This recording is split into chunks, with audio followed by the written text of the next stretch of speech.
Good evening, everyone. After more than a month that it didn't rain and all the grass became yellow, when the rain comes in America, it doesn't want to stop. So some Jews, they make some cotton, like cotton balls. A little bit rain, you have to return the product. It's not useful anymore. But you are the brave ones who came in the rain, Baruch Hashem. The Gemara says, Gadol Yom HaGshamim Keyom Tchiyat HaMetim. The days that it's raining, it's a great miracle, like the days of the resurrection of the dead. So when you hear it, excuse my language, it sounds like a joke. You compare the days that the dead bodies will rise from the grave to the days that we have rain every week here in America, every month, every 2 weeks. How can you even compare? So first of all, everything the Gemara is speaking about Israel, not about America or Europe, speaking about the Holy Land.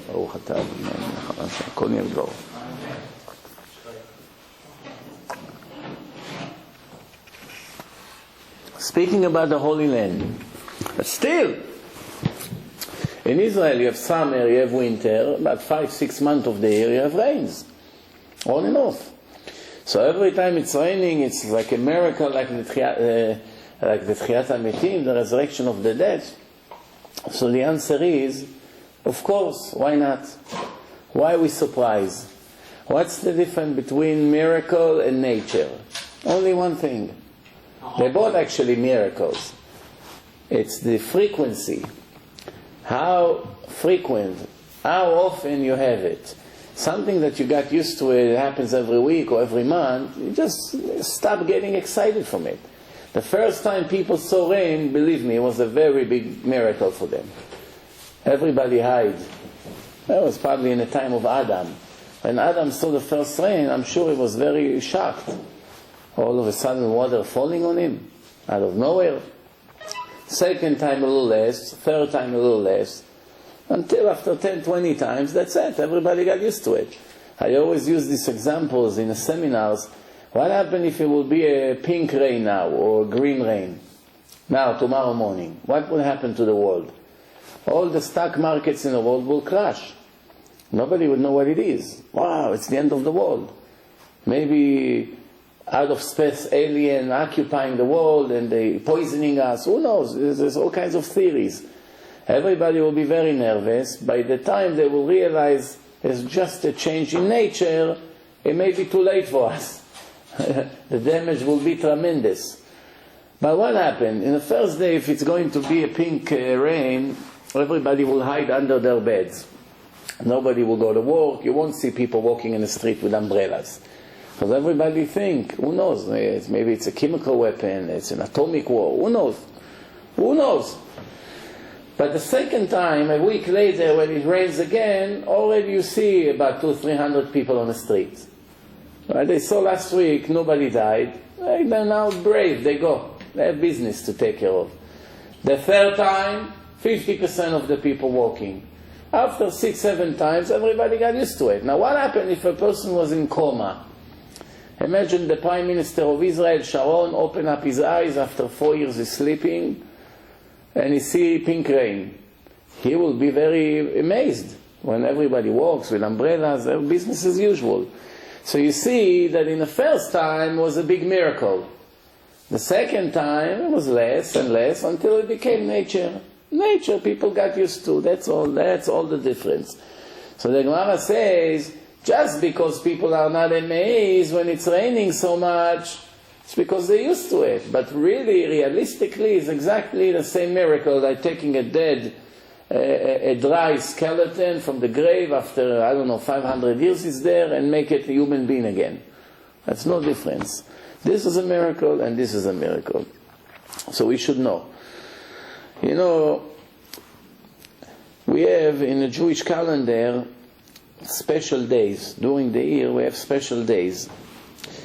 Beparashat Truma, what does it mean Truma? To give something.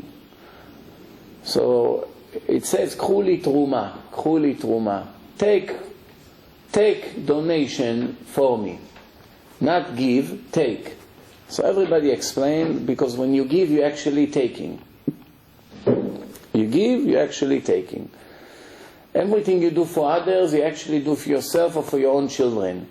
You technically, literally, you did it for somebody, but really in reality, you're helping yourself.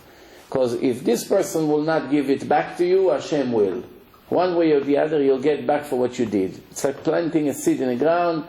One day you'll eat from the fruit of that tree that you just planted the seed today. Yesterday I was in Cedarhurst here in Long Island, and after the lecture, which Baruch Hashem went very, very well, and one of the people there is the father of a girl that became, I don't know, maybe 8 years ago, Baalat Tshuva. Today she's in Israel. So when she got married, we made them Sheva Brachot in my house in Monsey, her and her husband. They used to live here in Queens. I already forgot about it, but yesterday, with the inspiration of the lecture, he got up in front of everyone. He said, I want to tell you that when my daughter got married, the rabbi made for us Sheva Brachot. It was amazing. I mean, we hardly knew him, and they did it from the heart. You know, he's complimenting us. So I told him, in the end, I didn't really help you. Your daughter, she actually helped me. Because thanks to the fact that I did that mitzvah, I got to know her and her husband, and she was working in mortgages. And then I just moved into my house then. It was much recent. She made me the mortgage. So in the end, the money that I saved was much more than the Sheva Brachot, which reality-wise, whatever you do for others, you do for yourself. Remember these rules. Never feel bad, oh, I did it for him. Even if that person later turns to be an ungrateful person and he doesn't get anything, he doesn't give you anything in return, or he disrespects you, whatever the case may be, don't regret. Because if you regret, you lose the reward, that's for sure. If a person regrets on a mitzvah that he does, if a person gave $1 million tzedakah to some cause, and then he say, I wish I wouldn't give, he lost the reward. You should be very careful what you say. So that's why to regret, it's very foolish. It's like losing from both sides, losing the money and losing the reward. So whatever you do for yourself. So anyway, the Torah says, K'hu truma. Take for me truma. No?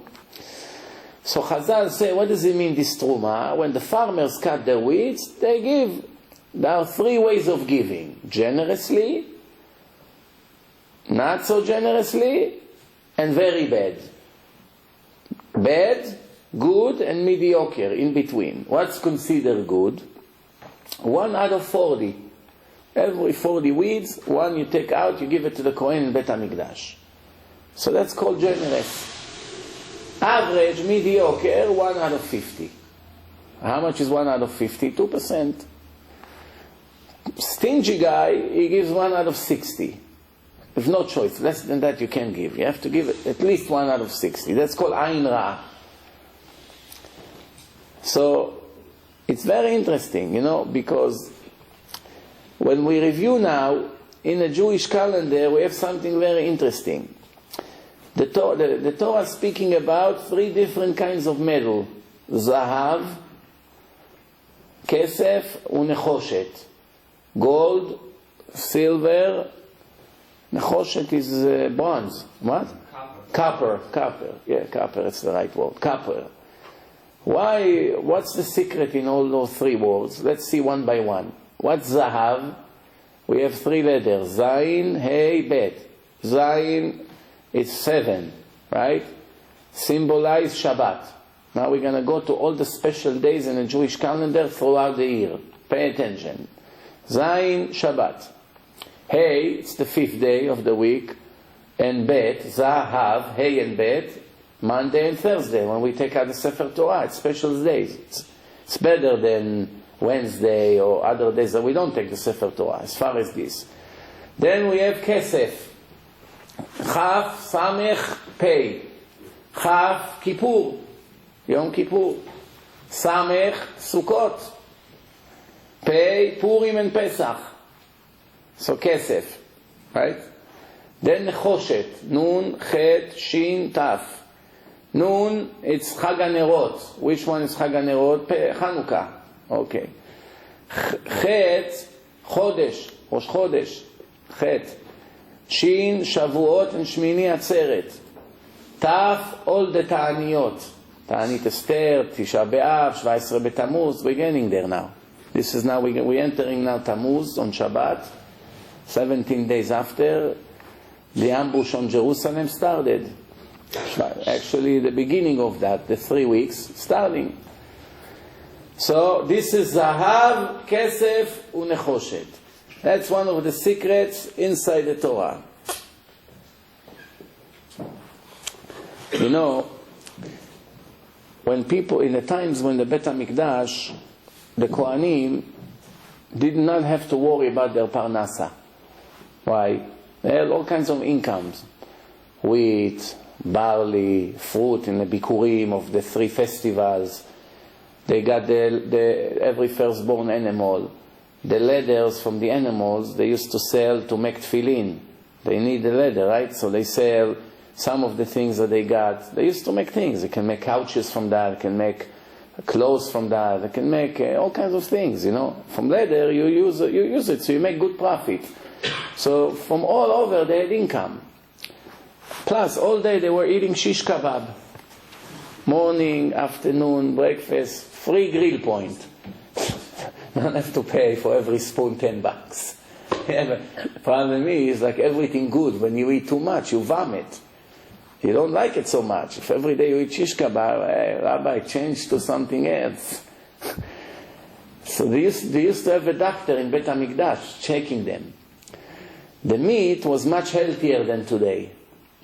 Today, the meat could be a life risk, especially to some people.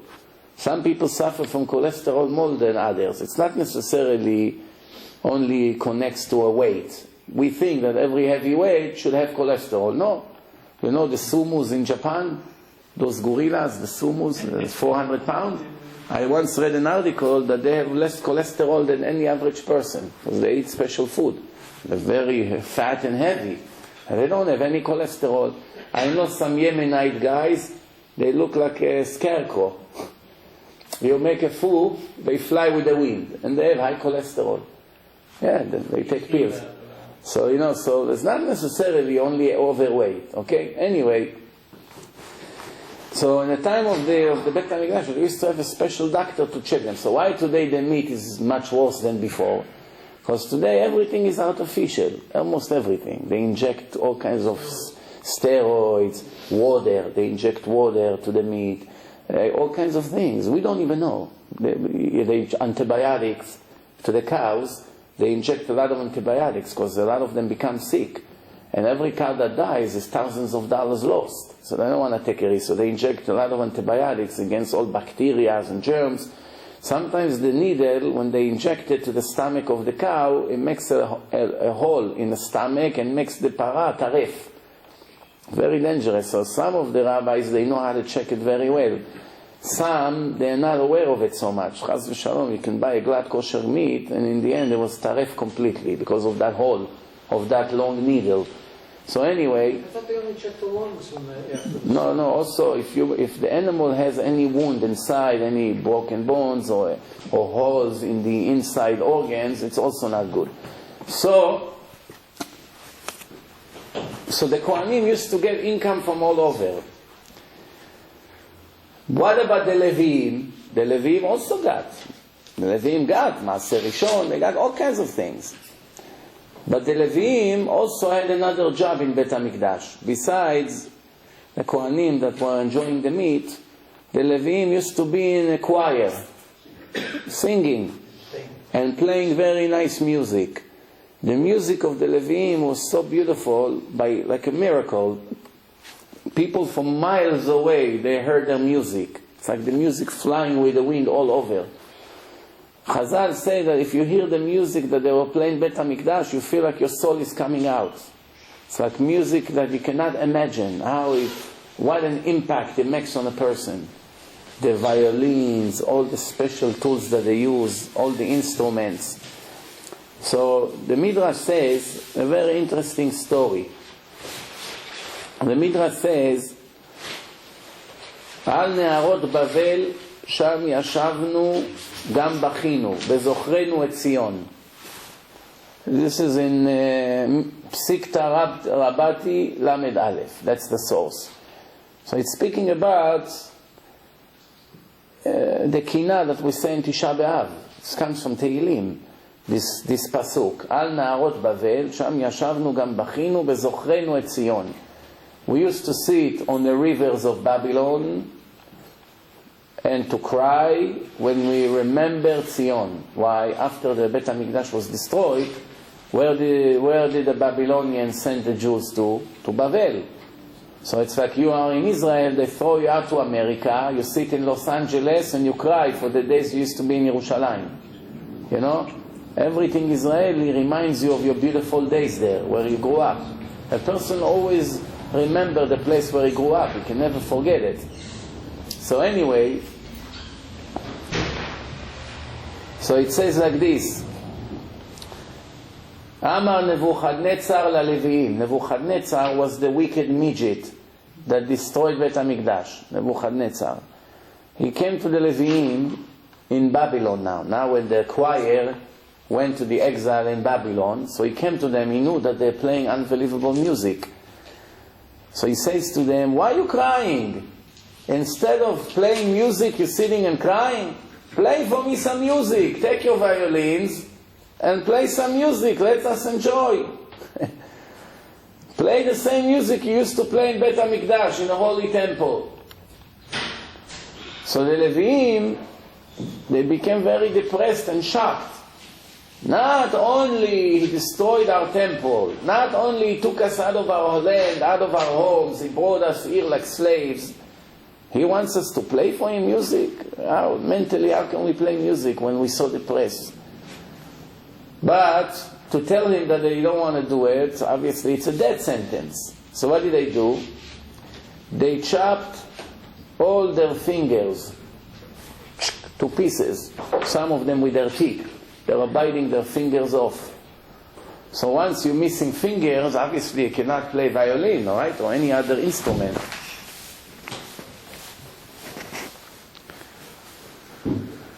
Later, after 70 years, when the Bet HaMikdash was rebuilt, the second one, some of them were still alive. Because when it happened, let's say they were 16, 18, they had 70 years, and they're now in their 80s. So they went back to Bet HaMikdash, and they came, and they wanted to join the choir. They said, we want to come and play, or to sing at least. So they said, no, it's impossible, you cannot come. You cannot go into Bet HaMikdash and play music. Why? You consider Baal Mum.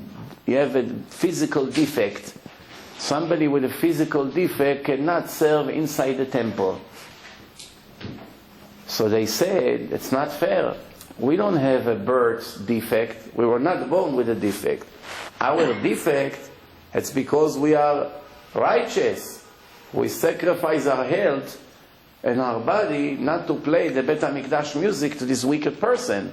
That's called Mesirut Nefesh. We deserve a reward for that, not a punishment. We deserve a reward. Why you are punishing us? So what's the answer? What do you think? They deserve to play? Those who can play, let's say they're only missing one finger or what, they can still hold the violin and play. What would you do? Would you let them play or no? What do you think? I would say so. After all, they didn't want to play for the wicked person. They didn't want to make a damage to their body. So from here we learn something very important. No matter what, a person is not allowed to wound his body. Not allowed to make any permanent defect in his body. Nothing whatsoever. One person came to the doctor and he said to the doctor, Doctor, I have a big problem. I have a strong desire for women and I make a lot of sin with the women. And many, many times I try to stop, I learn Torah, it helps for a day or two or a week, and then I go right back to make sins. And every time I make a sin, I become so depressed, I feel so horrible, guilty. Just on my way here, one guy sent me a text. He texts me every once in a while. So he said, every time I hear your lectures, this is his words. He said, it make me realize what a piece of garbage I am. That's his words. If you wouldn't say it, I wouldn't call him that.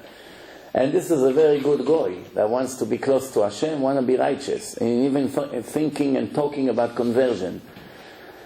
Why? When a person when a preacher or a rabbi, anybody speaks about what the sins that we make, if he's honest, so he's thinking in the entire lecture, who is he talking about? Everything he says, it's me.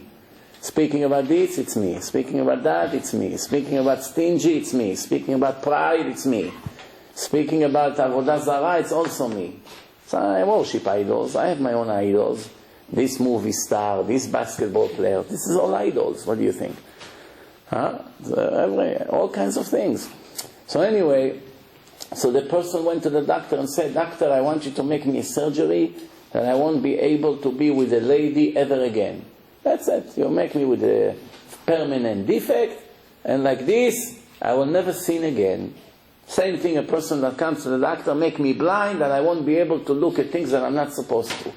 What do you think? A person like this deserve a prize or deserve a punishment? What do you think? Why punishment?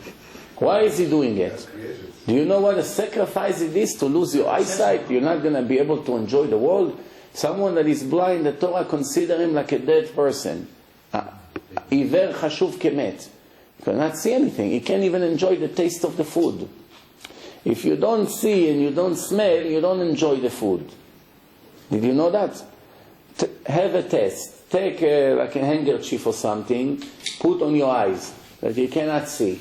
Close your nose and bring yourself Coca-Cola, orange soda, ginger ale, Sprite, and seltzer. You don't know. Somebody with you, and he's going to give you a glass, and he won't tell you what you're drinking. It can be Coca-Cola, it can be orange soda. You agree with me that there's a big difference on the taste, right? Between Coca-Cola to orange soda to seltzer is a huge difference, right?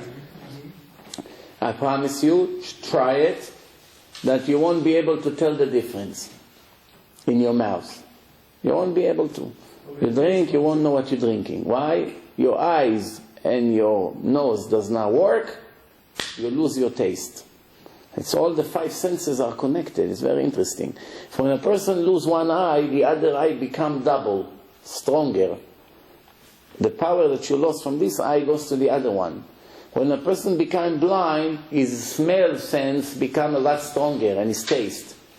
It's interesting. It's like you have 100% and it's divided to five senses. So once you lose one, instead of 20, 20, 20, 20, it becomes 25, 25, 25, 25, because now you have only four senses. Very interesting how it works. So anyway, you're right. He deserves a punishment. Why? The test of this world is to overcome the test, not to eliminate the test. If you're eliminating the test in a not natural way, if you eliminate the test by making yourself certain degrees, for instance, I will never go to these parties. Why? I know there's a lot of things there that can make me join them. So even though my desire tells me to go, it's going to be a pleasure for me. Since I don't want to sin, I force myself not to go. That's not eliminating the test. That's a part of the test. To go or not to go. The test begins right now, and I pass the test. I'm not going. Eliminating the test means a surgery. That's it. Now you don't have any test because you cannot see anymore. You cannot see. There's no test. You cannot be with the lady. There's no test. The idea is that you can do it, and you fight with your desires, and you're not doing it. The Rambam in Ilchot Tshuva describe a complete, perfect Baal Tshuva. What would you, if you would be the Rambam and you write today a book of Shulchan Aruch of Halacha, book of laws, and you want to describe in one sentence a perfect Baal Tshuva, how would you describe him? Let's hear. How would you describe a Baal Tshuva? You have only one sentence. You don't have time to start writing a Megillah here. You want to describe a perfect Baal Tshuva in one example. What would you use? What example? He has to be able to defeat the situation again. I hear you. Well, he can overcome all desires. Modest. No, what else you say? Modest, able to overcome desires, what else? He got his diploma from Chavetzaim. No? He faced the same experience where he had stumbled, and he has the willpower to do the right thing. For some reason, I see on your forehead that you're pretty familiar with this Rambam. But I have one more thing to add to what you just said. It's still good. No, any other thing you say? So the answer is like this. Almost exactly as he said. The Rambam said, he described it in his own words, but I will describe it in our language. This is what he says. A person used to be secular. Makes all the sins that possible. He has a girlfriend. One day he decides to stop and he goes to yeshiva to learn Torah. After a while, he comes back to his town and he meets his ex-girlfriend that he just left because he went to learn Torah. And he still very desire her and love her, and everything is the same like before, even more, because this has been a long time that he wasn't with her. And she, of course, go like this. How are you? Oh, I missed you. You know, all this show. And now, he has two possibilities. One is to go to have coffee with her. You know, that's what they call it today. Let's have a cup of coffee. And the other way is to run away like from fire. That's a big test. So the Rambam said that he had an opportunity to be with her, and he did not go, not because he became very old, or sick, or something went wrong, or he lost his desire to her. No, that doesn't count. Then there's no desire, there's no test. That his desire is extremely strong, and he loves her dearly, and he, like we say today, dying to make the sin. But he did not do it because he's a Baal Tshuva. Are ze Baal Tshuva Gamur. This is considered a case of a perfect Baal Tshuva. Why? If he's able to overcome such a test, everything else should be a piece of cake. We learn it from Kal Vachomer. It's needless to say, right? It's needless to say. If a person don't care about a diamond ring that costs $20,000 and he throw it somewhere, it's needless to say that if he has a ring that worth $50, that he's going to throw it, right? If he doesn't care about $20,000, he is going to care about $50. That's called needless to say. It's obvious. We learn it from Kal Vachomer. However, I have a question about this Rambam. My question. What's my question? We know that Chazal taught us that every person has different desires. Not everyone's desires are equal. We see sometimes people that have very strong desire to steal. And other people, you put anything near them, they won't touch. They don't have desire to steal. You can work in your business, you put candy cameras, you follow them for years, you never caught them once. Jews, goys, doesn't matter. Don't touch the register, never. Never do tricks with the customers, come back tomorrow, come to my home, I'll give it to you. All these tricks that they do, he doesn't do. Why? It's not his nature. Sometimes a person has very strong desire to speak Lashon Hara. He just cannot live without it. Has to do it. Like one, I asked somebody a question. She said, ask me this question after 11. So I told her why. It was in the morning. So she said, I'm a part of the Chafetz Chaim.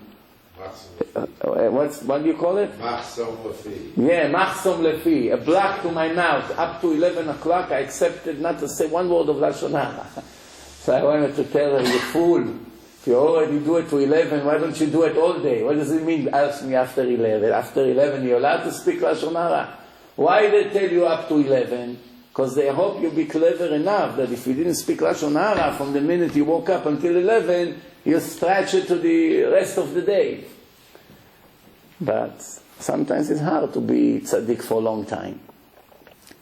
A few hours it's okay, but to be too much, Rabbi, it's too heavy. You know, also same thing when you raise kids. You have to know the right way. Why? To be too lenient, it's a disaster. To be too strict, it's just as the same desire, the disaster. So I give you an example. To raise children, you have to be like a chicken. a female chicken. Why? What's the connection? When a female chicken sits on the eggs, in one hand it warms and protects the eggs and makes the chicks grow beautifully until they come out. On the other hand, the mother makes sure that it does not put all her weight on the eggs.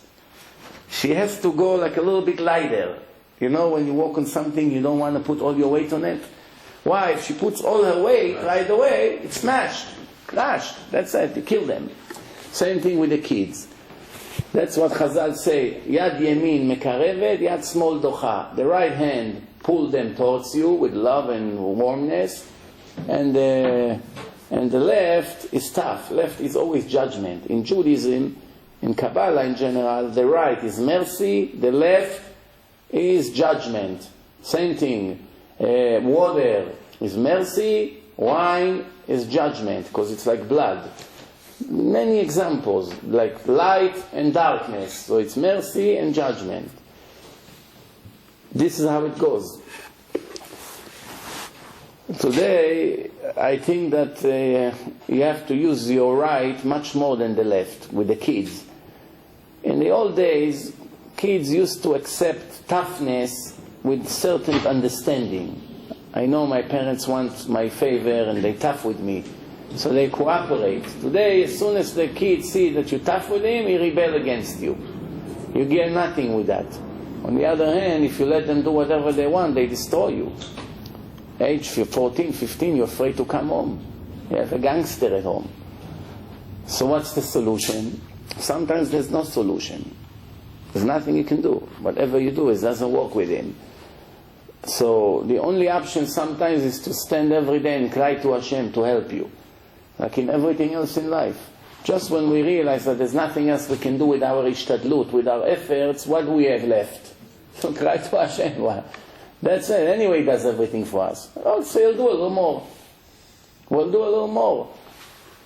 One of the Tanaim in a Gemara was so poor, and he didn't have what to eat. One time he came home, there was nothing to eat, and he saw one clove of garlic. Imagine you didn't eat for 3 days, and now your lunch or breakfast is going to be garlic. Spicy, smelly garlic. Oh. So he had the garlic. And of course he fainted right away, and he lost conscious. He's not conscious now.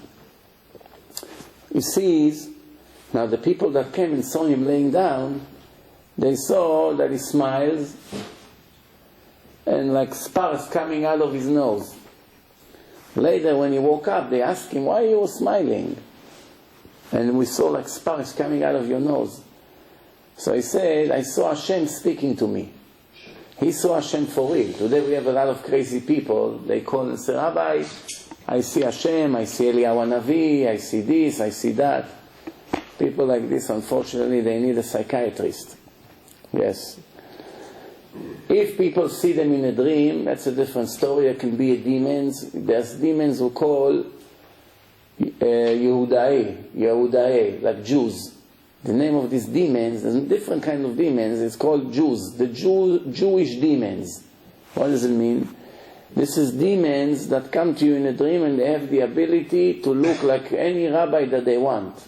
Like Ben Ishchai, they can come like the Baba Sali, the Rambam, the Stipler, whatever you want. And they talk to you and you're sure, wow, we wake up, like you feel you won the lottery, wow, I just spoke to the Ari HaKadosh all night.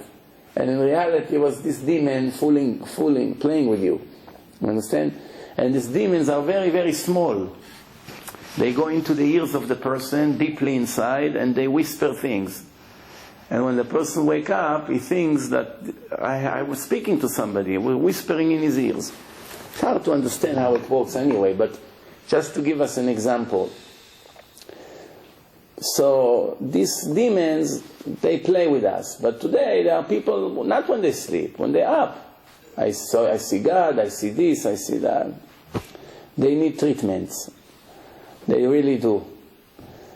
So this Chacham, when he woke up, he told them, Hashem was speaking to me. So they say, well, what did Hashem say to you? He said, I asked Hashem, how long I will have to continue living like this without a piece of bread? What am I asking? I'm asking a fancy horse? I'm asking jewelry? What am I asking for? Meat? No. Just one piece of bread a day to eat, to survive. What is this? I walk 3 days, I cannot eat. I'm thinking, oh, another hour or two I'll be dead. So Hashem told me, do you want me to return the universe to the beginning point? Maybe you will be reborn in a better fortune, in a better time period. Because we have the cycle of the horoscope, the 12 months that we have, 365 days and a little bit. That's the time it takes Earth to circle the sun. Every month it's 30 degrees. Altogether 360 degrees, so every month it's 30 degrees. If you're born in the first 30 degrees, this is your fortune. If you're born in the second 30 degrees, between 30 and 60, you have a different fortune. That's a different sign and a horoscope. Like twins, Aries, all these things. So, even though every month is different sign and different fortune, not only that, every day of the month is different fortune. So it means in the first 30, you can be in the first 1 degree, in a second, in a third, in a fifth. It's different. Even the hours of the 24 hours is different.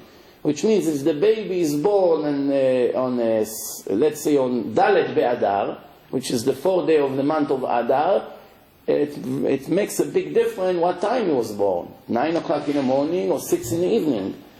A big difference. Not only that it goes by the hours, even the minutes makes a big difference. Not only the minutes makes a big difference, the seconds can be critical. That's why we're not allowed to induce labor unless if there's a risk to the woman or any kind of risk or to the baby. Then we're allowed to interfere. But other than that, we have to wait until he's born naturally because we don't want to interfere with Hashem's plans. Same thing, we're not allowed to disconnect old or sick people from all the equipment that they are connected to because we cannot interfere with the time of their death. The same thing, the time of the birth is critical, the time of the death is also critical. And we had cases that doctors disconnected people an hour before the real time, and these people had to be reborn and be reincarnated in the body of a baby to live an hour and to die. Just because they did not finish their previous life fully. There was a famous case of an American doctor. I heard about it about 15 years ago. He was working in a hospital here in Brooklyn, and when nobody saw, he disconnected an old man from his machine, from the oxygen there. For 2-3 minutes, he plugged it back in, and he's dead by now. From that moment on, every time he had a nap or sleeping, this old man came to him angry in a dream. Doesn't leave him alone. What did you do to me? You murdered me. So the doctor said to him, what do you want? I was feeling bad for you for a few weeks. You're laying there now. There's no chance for you to live. I wanted to save you and your family the suffering. I meant well. I'm sorry, I didn't know it's so bad. He doesn't leave him alone. Then he told his wife, this American doctor, which was not religious at that time, he said to his wife, this is what's happening to me. In the first time, she didn't pay so much attention, but she saw one day in the office, on the couch, he's laying down and he woke up all nervous, in the middle of the day when he comes to him. It became a real burden for him. So he went to a rabbi. The rabbi told him, next time he comes to you, tell him, okay, I made a mistake, I apologize, forgive me please. Tell me what I have to do in order for you to forgive me. Tell me what I have to do, I'll correct what I did. Next time he came, so he told him that. So he told him, I want you to quit your job. He was a very famous doctor, making fortune. Take all the money, open a yeshiva in Israel, fill it up with students that learn all day Torah to the merit of my soul. It's not a cheap thing. Leave everything. And you yourself also go sit there and learn with them. With all the money, he had millions of dollars, many millions over his career. And that's what he did. He had no choice because he just couldn't sleep. He didn't leave him alone. I guess he had some merit, this old man, that he had permission to disturb him so much. Not everybody gets permission. We don't know exactly 100% how it works, but the bottom line, he became a big Baal Tshuva and he told that story. If he wouldn't become religious, we wouldn't know about that story, yeah. I agree with 100%, but how do you explain the story with the Shivcha of Rabbi, where he was dying and the Chachamim davened he should live, and the Shivcha davened he should die, and in the end, the Shivcha won out. And Rabbi died, early. So what's the question? He was suffering very much. Yeah. And the Gemara brings that the Shivcha caused him to die quicker than what the Chachamim would have. He would have died in the Chachamim. And the Ran seems to say that it was all right. Yeah. I never understood. What you said, what I that's already a different case. I mean, I don't see the connection between that case to this case. But just before I forget, so the poor rabbi asked Hashem, so Hashem told him, do you want me to go back to the beginning point of the world? Maybe you will be born in a better fortune. Thank you. So he asked Hashem, if you're going to do such a thing, you won't be able to make me born in a better time, because he was born in a time of poverty. So he asked Hashem, depend. Listen to this conversation. Depend. Depend on what? Did I live already most of my life or not yet? Did I pass 50% of my life yet or no? If most of my life is behind me, leave me the way I am. And if I still have many years to live, more than what I lived already, then maybe yes. So Hashem told him, you lived most of your life already. So now he knows that 50% is at least past already. So he asked Hashem, okay, fine, but still, why do I have to live like this? So Hashem told him, isn't it enough that one day when you leave this world, I have 13 rivers of special fancy oil for you. It's called parsimon oil. I don't think it's the parsimon that you buy in the market here, this orange fruit. It's something that the Gemara used, which was a very fancy, I don't know, like oil or perfume, or both of them combined. I don't really know what it is. It was something very fancy at that time. And it's an analogy here, obviously. So he asked Hashem, only 13 rivers? So Hashem say, don't you want to leave some to your righteous friends? So he told Hashem, if I was talking to a person that have X amount of gifts to give, then if you give me a lot, it comes on the expense of my friends. But you, Hashem, have unlimited amounts of gifts. You have a problem giving me and giving them. So Hashem told him, if you won't be quiet, I will shoot an arrow into your foreheads. Well, that's when the sparks were coming out, and he smiled, and he woke up. That's the story over there. So I'm sure there's a lot of secrets in it. All the stories in the Gemara, you don't learn them literally the way they are. There's a lot of secrets inside. Most of the secrets we don't even know anymore. But the Maharal has an explanation about all the stories in the Gemara. Especially many of them sounds very, very strange to us. We don't understand. Like an eagle the size of a city was landing on a tree. So how big was the tree? If the eagle was the size of a whole city, imagine the size of the tree. This is all analogies. We don't know. But we know that the Ari says that all the secrets of the Torah Shebe'al Peh are in the stories of the Gemara. Secrets. It's all secrets.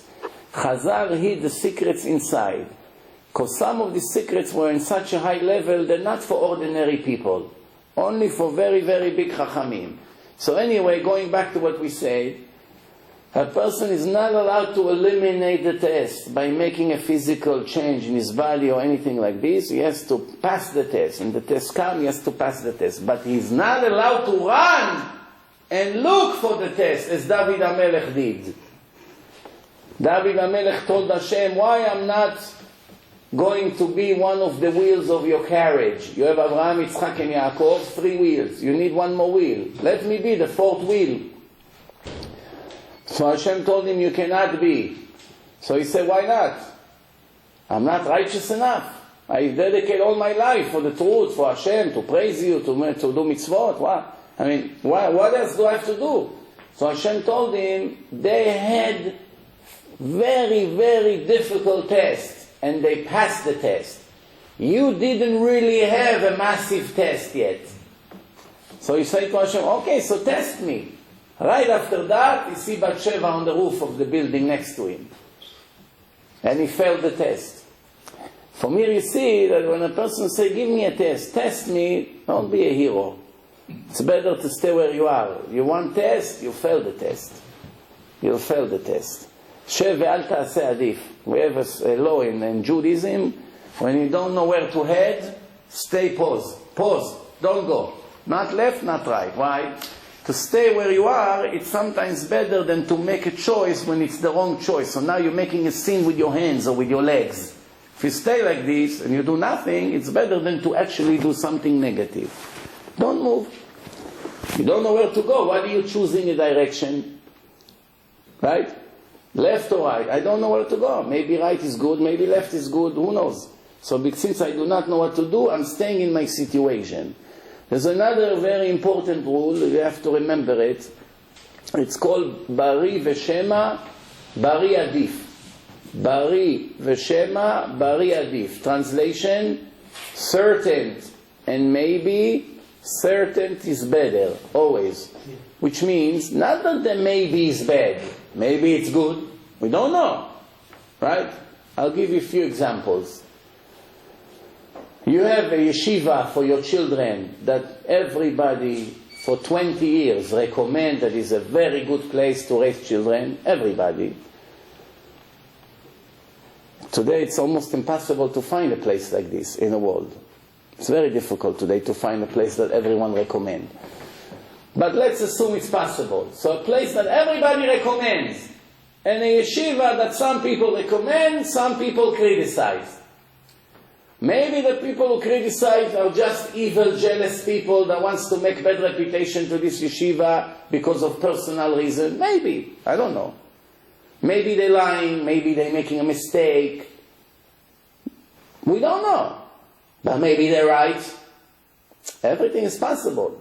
Since you have a certain guarantee, and you have a 50-50 or 70-30, why would you gamble and take something that is not 100% when you have a possibility to take 100%?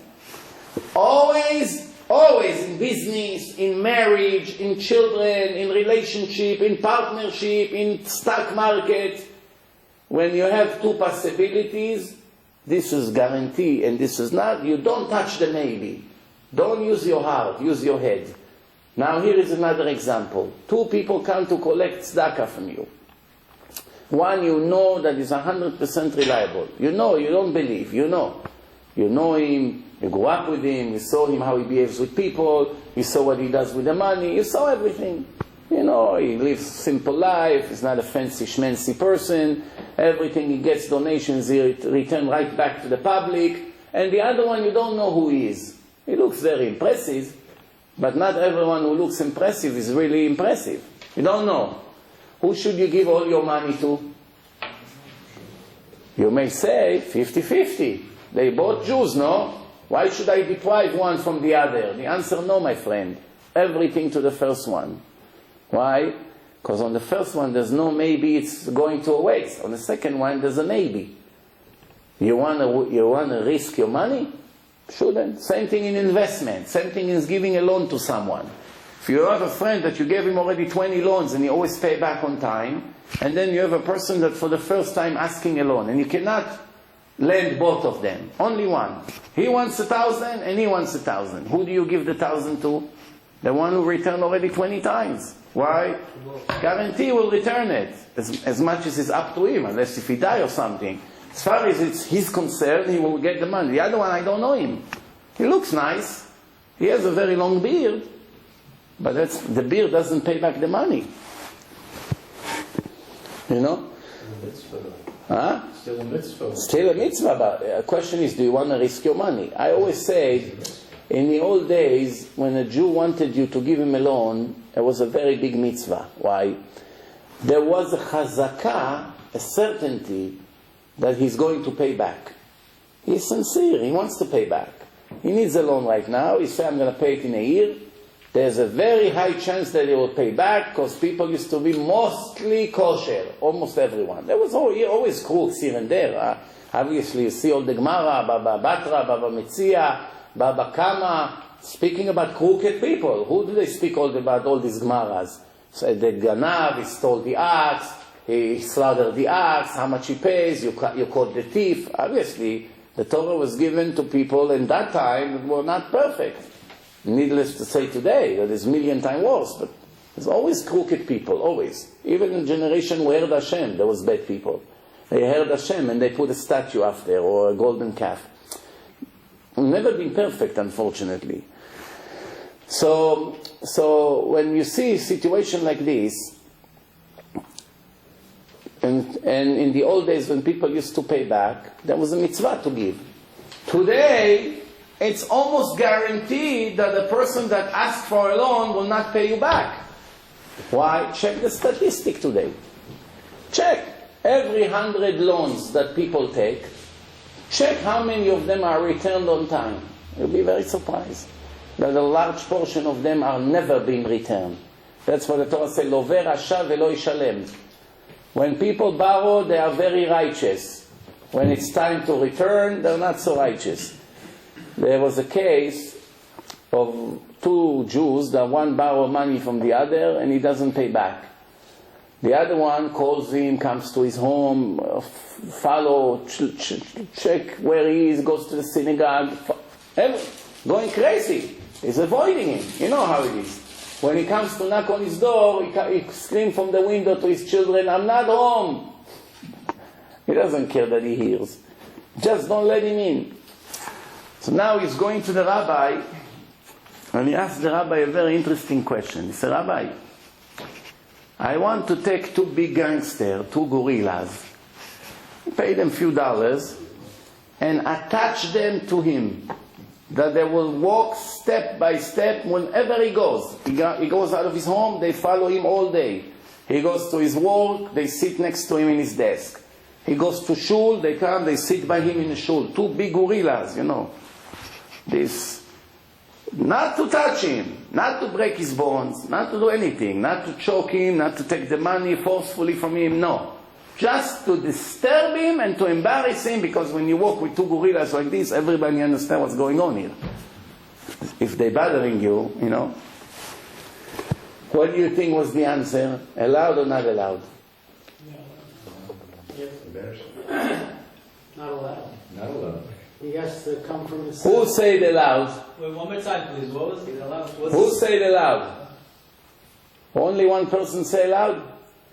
On that we say in Hebrew, Tzaddik echad besdom. One righteous person in Sodom. Everyone was mistaken and one was right.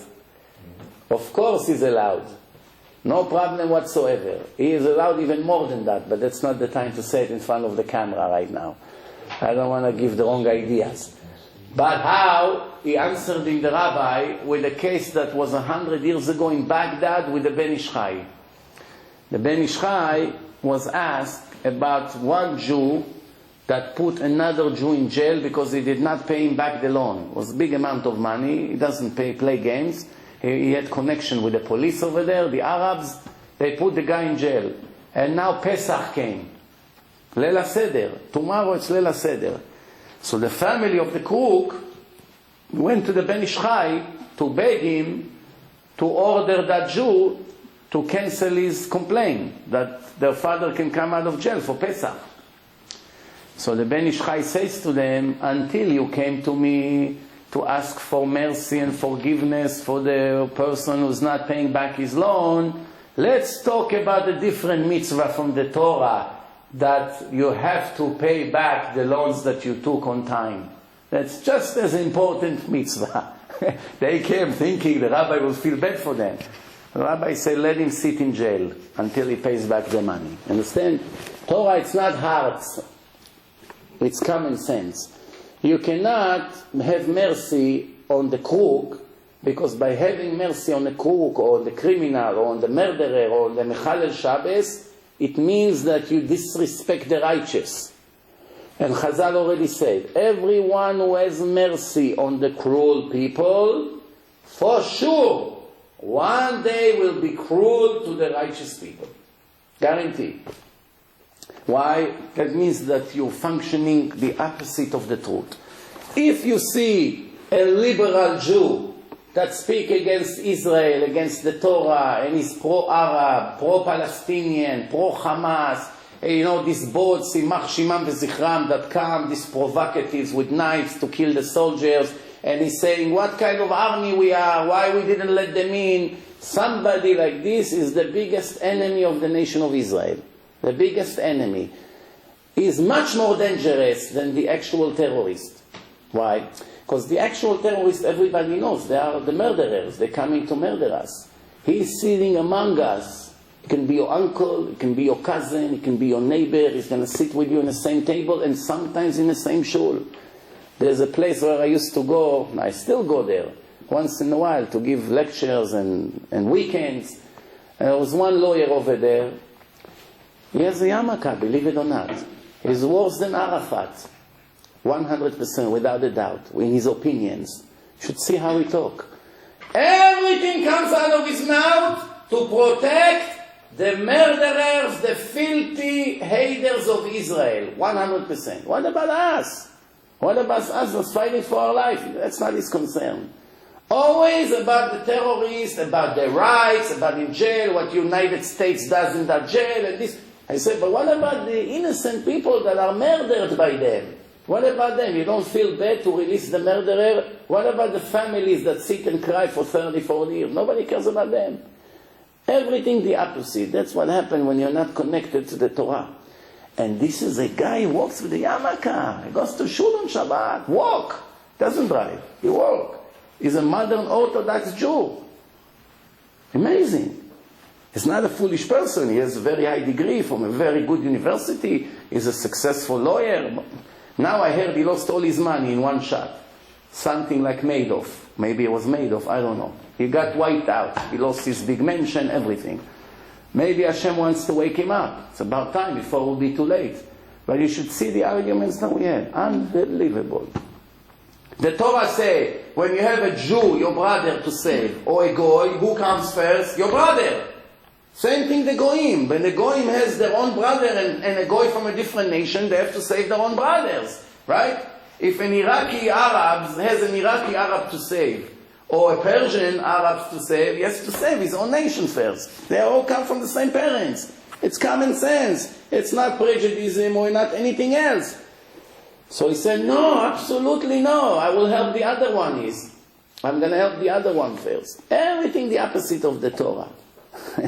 Sometimes you see secular Jews, they're not keeping mitzvot. But common sense, they're much more on a point than this guy. And believe me, United States is full of guys like this. Just around Obama, it's plenty of Jews that runs the show, and they are the biggest danger to Israel. Because of them, Israel is falling apart.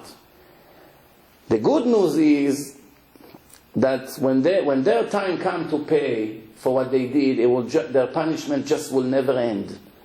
All these liberal Jews that protecting the enemies of Israel, avoiding budgets, putting pressure on Israel, making Israel giving up the Holy Land to the filthiest terrorists on earth, they are just as bad as the terrorists and more, because the terrorists are foolish. They achieve nothing. They achieve nothing. What makes them achieve something is the political pressure. The few knives that they came and tried to kill the soldiers, and they almost killed 2 or 3 soldiers, what did they get by that? What brought them the achievements now that Israel is falling apart and they have to open Gaza to let the terrorists bring some more weapons is what the politician says in the United Nations, in America. Yeah, no, it cannot go on like this. Why? Jews. Why the Jews are like this? Sometimes because they want to show the goyim here, we honest, we objective. They're trying to be objective because they're afraid to lose their job, so they became the biggest enemies of us. Even the goyim are wondering, how can it be that these Jews are against Israel in the Congress? You have some goyim in the Congress, they can't believe what's going on. They fight for Israel. And here is the Jew that fights against Israel. What do you want the goy to think? Where is your brain? Ha'ikar, he has beautiful degrees from the best universities. That's why Chazal say, Dat kanita ma chasarta, dat chasarta ma kanita. If you cannot take the truth of the Torah and translate it into actions in your own personal life, you are a worthless human being. You're worth gurnish, zero, dust in the wind, not even. This is it. You should know that. The truth hurts. The truth hurts. But what can we do? You have to say the truth. Whether people like to hear it or not, it's very necessary for them to hear the truth. Just before I finish, one last thing for today. Rabbi Zera came to Israel. He moved to Israel. When he came to Israel for the first time, he decided, in the old days, how they used to cure themselves? By putting a leech on the veins, and the leech sucked the blood. Today we have human leech. They know how to suck your blood. But in the old days, people, they were not sucking each other's blood, so they needed leech. So they put the leech sucked the blood. So in the day that the leech sucked the blood, you lose, 1 liter of blood in the whole day, then you become a little bit dizzy, You cannot run and play basketball that day. Relax, lay down, and eat a little bit, more meat. You need to eat meat, some liver maybe, and it makes you strong for the next day. So he was weak. After he lost some of his blood, he was weak. So he decided to go buy some good meat to eat. So he doesn't know, it's the first day he's in Israel. First day, he just arrived. So he doesn't know, so he went to search for the butcher. Comes to the place, and the butcher over there, he asks him, how much is 1 kilo of meat? Kilo, it's 2.2 pounds. So how you want, 4 pieces of meat, let's say. So he told him, it's 60 litra and 1 patch with a medal. That's the price. So the rabbi asked him, what do you mean? So you have to pay me 60, you get 1 kilo, and you get a patch with my medal stick. So the rabbi said, are you serious? He said, absolutely. Well, that's the rule here. So the rabbi said, okay, I'll give you 70, don't give me the patch. He said, no, the patch is necessary. He said, I'll give you 80, don't give me the patch. He said, I'm sorry, the patch you have to get 90. No, sir, you get the patch. I'll give you 100, almost double. Say, no, first comes the patch, then the money. So the rabbi said, okay, I don't want meat. So what does he do now? He's a little bit dizzy. He goes to the yeshiva. He comes to the yeshiva. He goes inside. First day in Israel. You just meet the people there. Hello, how are you? Nice to meet you. He said, I'm very disappointed from the rules in this town. So one of the scholars over there, he asked him, what rules? He said, I never heard such a thing, that the store forced you to get a patch. You gotta change your rules here, it's very disgusting. So they told him, what rules? Who told you about this rule? He said, I went to the butcher, say 60 and a patch. They say 60 and a patch? He wanted to give you a patch? This is a religious Jew? Cannot be. Where? Tell us the name of the store. Who is he? He said, the store over there in that street. Right away, the whole yeshiva, they were amazed. How can it be? Let's go right there to the store to find out what happened. They ran quickly to the store. What do they see? The family of the butcher carry his coffin. He's dead already. A few hours later, he's already dead. Hashem killed him. So they turned their face and they look at Rabbi Zera. Rabbi Zera was a very holy big man. They look at him and say, Rabbi, you were so upset from a patch? that because of you, look what happened to him, you killed him? You're so strict? So the rabbi said, no, God forbid, absolutely, I wasn't even angry. I thought this is the rules of that place. Such a pure person, he didn't even think that a Jew will make such a thing on his own to give somebody a patch. What is this, a joke? So he thought that's the rules of the place and was trying to figure out why they have such a stupid rule. So he said, I wasn't angry at him, I thought it's a rule. You know, I saw he's not giving up, so I thought that it's a rule. So the Gemara says he wasn't really angry at him, but Hashem was. When you mess with the ordinary person, it's really between you and him. He forgives you, fine. He doesn't forgive you, you have a problem. 3 times you request him to forgive you, it's over. You did what you have to do to correct your mistake. What happens if he's a Talmid Chacham, somebody who knows a lot of Torah, and you offended him? Then even 1,000 times you go, and he did not forgive you, you still have a very big problem, like in the beginning. But I went 1,000 times, what, all my life I'm going to go? All my life? Yes, all your life, every hour, every minute. Why?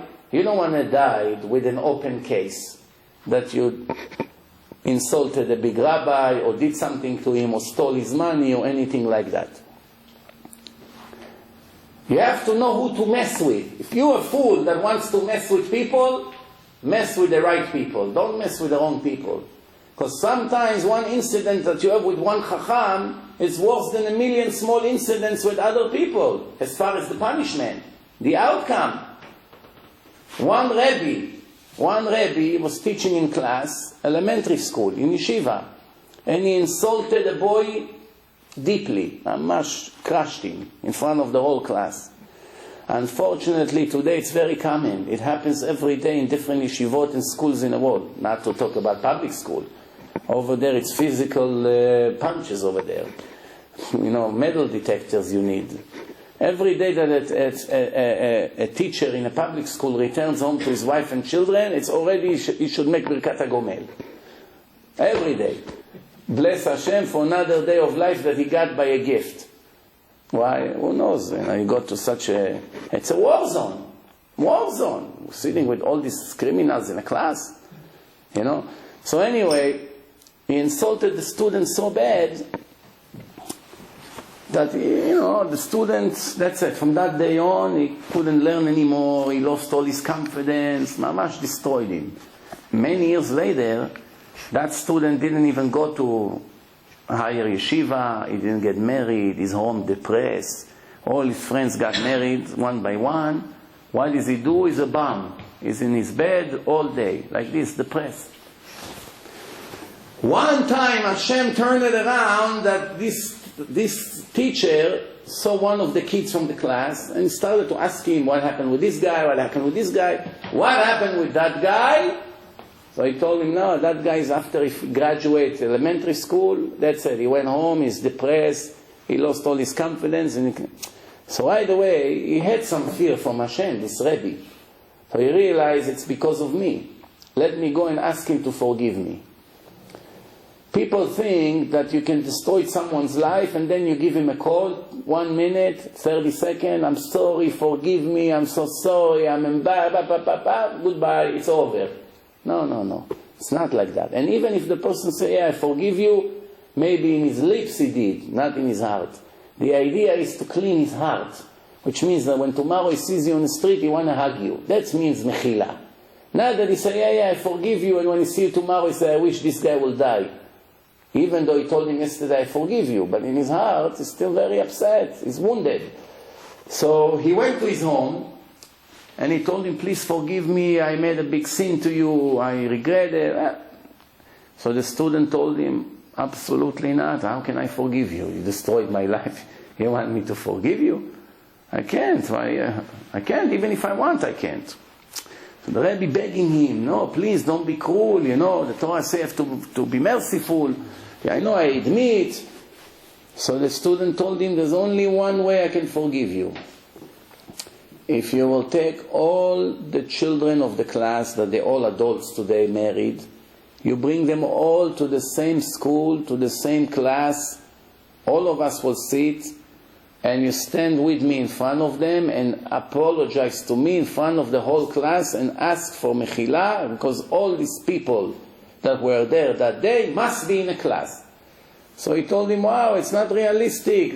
Some of them lives in America, one guy's in England, they live all kinds of places, how will I be able to bring all of them to the class? He said, you have a problem. You want mechila, that's the price. Since the Rabbi knew that he's in a deep hole, gotta clear this up. Life is not a picnic, as I always say. Sometimes you gotta sweat for something, a lot. He went to the biggest Rav in the world. I asked him, according to the halacha, if I'm not mistaken, it was Rav Eliashiv. Today is 100 years old, 101 almost. But that was years ago. So he asked him, Rabbi, that's the condition. Am I obligated to do what he wanted? I calculated how much it's going to cost me to bring all the guys to the class, $20,000. I have to pay them for the airfare, to some of them, for the days they're going to miss from work. They have to fly back and forth. It's going to be a few days. I calculate everything together, $20,000. Am I obligated from the Torah to lose so much money? It's 2 years of my life. What am I making? I'm a Rabbi in Yeshiva in Israel. I make $1,000 a month. It's almost 2 years of my life I have to give just for this guy to forgive me. So the rabbi looked at him and said, I'm surprised you even asked such a question. What's the question? Of course you are obligated. You murder the soul and you're asking if you are obligated for $20,000 to revive it back? What? You couldn't believe. For us, the poor guy, don't exaggerate, Just tell him that you forgive him, buy him a nice gift, I don't know, buy him a nice laptop, and goodbye. $20,000. Think about it. For this Rebbe, it was 2 years of his life. 2 years of his life. Some people, it could be 5 years of their life, 10 years of their life, depending what they make. It doesn't matter. You want to go to Olam Haba, Habibi? You cannot go to Olam Haba when you crushed a Jew. You cannot. You go there, you have a problem. You come to your trial, first thing they focus on, look what happened to this guy because of you. Look at the business he lost. Look at the marriage that got cancelled. Shidduch got cancelled. Nobody wanted to marry him. You know the famous story with the Rashash, no? The Ashkenazi Rashash. There's two Rashash. Faradi and Ashkenazi. The Ashkenazi Rashash, in the end of every Gemara, you see his commentaries on the Shas. His name is Rav Shmuel Shtrashun. Rashash. Rav Shmuel Shtrashun. Resh Shin Shin. He used to give loans to people. Not for interest, God forbid. Not for business. 100% help. Mitzvah. Good deeds. So he had the budget, X amount of money. Every poor person or somebody in a need that needs right now a loan comes, he takes a loan, he asks him when you're going to return the loan, he writes his name in his notebook, and no interest, he pays back in a year, 2 years, whatever it is. But he writes in his notebooks who paid back. Before Rosh Hashanah, he sees that one guy took 1,000 rubles from him, and now Rosh Hashanah comes, everybody pays back. This guy didn't pay back. He sends somebody to call him, he comes, and he says, what about the $1,000 you're supposed to give it 3-4 months ago? So the guy said, Rabbi, I'm surprised you're asking me this. I came to you 3-4 months ago, you were here sitting learning Gemara, I gave you the money, you told me leave it on the table, and that you're going to write it in your notebook later. I paid you back the money. Rabbi said, very strange, I don't even remember such a thing. Sure, it was me here. So yeah. So you have any witness? Anybody came with you? Somebody from my house saw you? He said, no, you were here alone, yourself. So the rabbi said, what can I tell you? Look, my notebook, and I'm missing $1,000 in my box. If I had the money and I just didn't write in my notebook, then I would believe you right away. But since I'm missing the money, where is the money? I don't remember having the money. So what can he do? This is a poor guy. He has a little grocery store. So in the meantime, you know how the rumors travel. Somebody heard it right away that this guy didn't pay the rabbi back. He told his friend, which told his cousin, which told his uncle. A week later, no customers come into his grocery store. The thief, he dares to steal money from the chief rabbi here in town. We're not going to buy anything from you. Needless to say, his parnasa went to zero almost. Now his daughter was in the middle of shidduchim. She's going on dates to get married. Everything got cancelled. Nobody wants to even date her. 1 year, 2 years, she's 23. In the old days, 23 was a grandmother already. Not like today, they don't even know how to walk yet. And they're just learning how to, to bake a challah maybe for the first time, 23. 23 in the old days was a grandmother already. The world was much more advanced. People were tough. So anyway,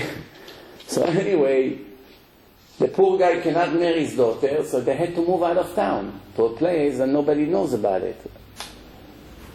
They knew there, nobody knows their history. A few months later comes Pesach. Pesach, you clean all the books. They open the Gemarot to clean all the breadcrumbs and something. What do they see? 1,000 rubles folded inside the Gemara. The rabbi, his heart dropped, like you feel how your heart goes down to the floor. He was right, he gave me the money and I didn't write it down. Now he saw the Gemara, he remembered that the time that he said that he gave the money, that's the Gemara he was learning that week. Right away he ran to the grocery, big sign, out of business. A real out of business, not like today. Today every out of business, believe me, it's not true. It's just a way to bring customers. Soon he's going to change his corporation and steal the money from all his creditors. By bankruptcy. The United States of America allowed to be a thief. They just call it bankruptcy to protect you from all your creditors. Let's see, when you give somebody merchandise and he does it to you, the laws of United States, Rabbi. Just in case you wonder, all these people who does it, they are 100% thieves. When they come to Shamayim, they're going to have to come back again to return all the money they stole from all the creditors, include the goyim. Include the goyim. They did it to a goy, I don't know, somebody gave him merchandise and he went bankruptcy and he took the money and went and opened a business with a different name. He owes the goy whatever he stole from him. 100%. If you really lost all the money, innocently, mistake, or business went very bad, or something happened, or I don't know, a storm crashed the store, or anything like this, still owe the money to the goy, but at least he's not a thief. It's a difference when you are a crook or when you were forced not to pay back because of different reasons. But he still needs the goy to forgive him, to make some kind of a settlement with him. Listen, I owe you 100,000, but look at me, I'm broke. I lost my house, I don't have a car, I sold even my watch. How about I give you, I don't know, I have 5 suits and I have this and I have that and I have an old car. I'll give you everything I can. It's maybe worth $15,000. And you sign for me that you forgive the loan, the money. Once the guy say, I forgive you, he got saved. Or the Jew, of course, needless to say. But if he didn't do it, he has an open case, Habibi. Here they forgot about it. 7 years later, your credit will be clean. But in Shamayim, your credit is not clean. And that's what's important. So Rav Shtrashun ran to the grocery, out of business. He asked around, say he moved a few months ago to that town. Right away he ran to that town, he comes, if asked about him, he found him. Forgive me, I'm sorry, what a damage I made to you. He told the Rabbi, what's good is that, forgive me. Look at this daughter of mine, 23, she's not married. You think she ever going to be married with the reputation that you made me?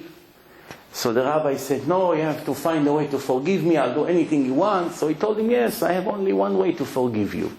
You marry my daughter to your son. You have a very important son, he's a very big rabbi, learning Torah all day, all night. Marry her to him. Now this girl is a complete ignorant. She doesn't belong to a big chacham. Yeah, she grew up. It wasn't like today, every girl goes to Bet Yaakov and learn math and English. There's girls that, they bake bread, they go to the lake, bring water, they sew. They hardly knows how to read and write. Girls wasn't like today that every girl, she's just as smart as the boys or even more. In the old days, girls didn't know anything. They only know how to cook, how to bake, how to bring water, how to take care of the babies. That's it. That's what the women did. So, now the guy, he asked his son, you want to save me from Gehenna, from hell? Here is your chance. So he said, listen, the girl is pretty, she's okay, she's just not educated, I'll educate her, I'll teach her. We'll solve the problem one way or the other. And he married her. So from this story we learn two things. How dangerous it is to jump to conclusions before you check very well. But the things we learned, which is more important, is that when Hashem wants to marry two people, and this is a very out of the ordinary shidduch, Hashem will make it in such a way, nobody would offer this girl to this prince. Nobody would even think to offer such a shidduch. Rabbi, we have a girl for you, the daughter of the farmer that doesn't know how to write her name. No shadchan will make such a shidduch. But since Hashem wanted them to marry, for whatever reason, He made it in such a way, just when you think your life is over, don't cry, my friend. It could be the best thing that happened to you. Why are you crying about something you don't know? Maybe it's very good. Maybe it's very good. Okay, that's it for today. If you have any question, now is the time before we finished. If not, next Wednesday, 8:45, Bezrat Hashem. Try to be on time. Yes? If you ask a Jew to forgive you and he says, I forgive you, like, as you mentioned, like with his mouth, but in his heart he doesn't forgive you, will you have to come back as a gilgul, or? If it's money, and you say, I forgive you, you don't have to give me the money, you dismiss. But as far as his pain in his heart, you have to make sure and go and check and see how he behaves to you. You come a week later, you see if he has a sour face or he's smiling and hugging you like it used to be. You see right away. It's hard for people to pretend that they love somebody that they hate. So if you see that everything is fine, then you know he really forgives you. The way to make a person forgive you is to buy him gifts. Because when you give something to somebody, it creates love. Try. If you want a girl, you go on a date, you want her and her parents to love you, all you have to do is bring them flowers. After she gets the first rose, 50% you in. You buy a bottle of wine to her parents, or nice, beautiful flowers, you put $100, it's worth it. Right away, what a guy she brought. How do they know? The flowers made it. If you go with nothing, can be the best guy on earth. What a guy she brought. You understand? That's the way we are. We get a gift from somebody, we love him. You understand? Then you can never judge him later on. If you judge in a court, even if you got a smile from him, you're not allowed to be a judge in his case. You know that? According to the Gemara. We have a story with Rabbanan. He knew the guy, he just knew him. He couldn't judge him anymore. Why? In Sukkot, he brought him a basket with fruits. They used to bring to all the rabbis in Yerushalayim. So he got a basket from this guy a few months ago. Then he couldn't judge him anymore. Why? Even though the guy had to bring the basket one way or the other, he didn't bring it for him. Since I received from him some fruit, I cannot see the truth anymore. Right away my heart tells me, I got to save this guy. That's the way it is. If you smile to somebody and then a minute later you find out he's the judge in your case, you see right away how he likes you. He's already your buddy. Oh, what did you do? You saw him in the elevator, he didn't know he's the judge. He wasn't wearing his black kilt yet. You saw him in the elevator, he said, how are you doing, sir? How are you doing, guy? He didn't know he's about to judge you, and you didn't know he's about to judge you. 10 minutes later, he sits in the court, he sees the judge. Right away, you see how he takes your side. And you know what's the best? That he's not even aware that he likes you more than the other because of that smile. It's automatically affecting him. He cannot see the truth. It's twist the common sense in our head, and we cannot. That's what the Torah says. The bribe will blind the eyes of the sages, of the righteous. Not that they will see the truth and pretend that that's the truth. No, it will blind them from seeing the truth. They will be sure. They swear in their life, I judge fairly. Connect them to lie detector. They'll say the truth. But in reality, they did the opposite of the truth. They just couldn't see it. Baruch Adonai L'olam. Amen v'amen.